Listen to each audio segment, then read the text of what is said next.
Queremos hacer un homenaje póstumo al maestro Florentín Jiménez. Recientemente nos dejó. Hoy debería cumplir 96 años. Estaba previsto un festival, momento en el que queríamos homenajearle con esta canción. Letra escrita por el poeta campesino Nelson Quintana, musicalizada quien les habla Adrián Morínigo. Ahora queremos de manera virtual hacer este homenaje póstumo con el acompañamiento del maestro Cristian en el piano para todos ustedes. Este homenaje póstumo al maestro Florentín Jiménez.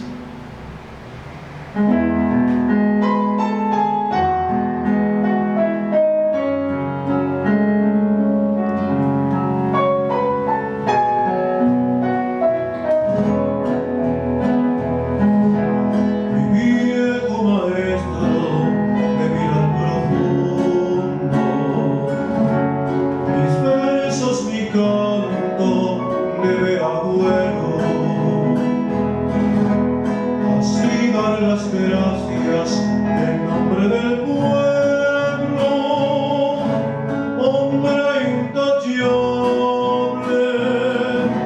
maestro de ley.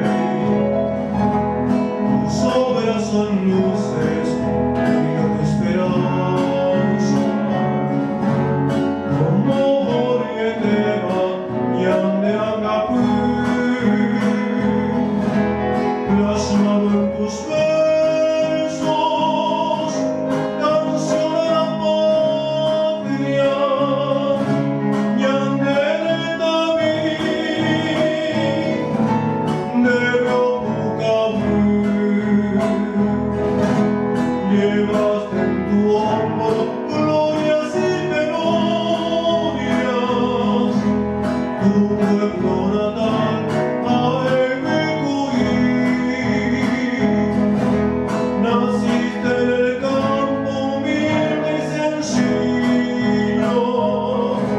un alma de niño y gloria sin fin.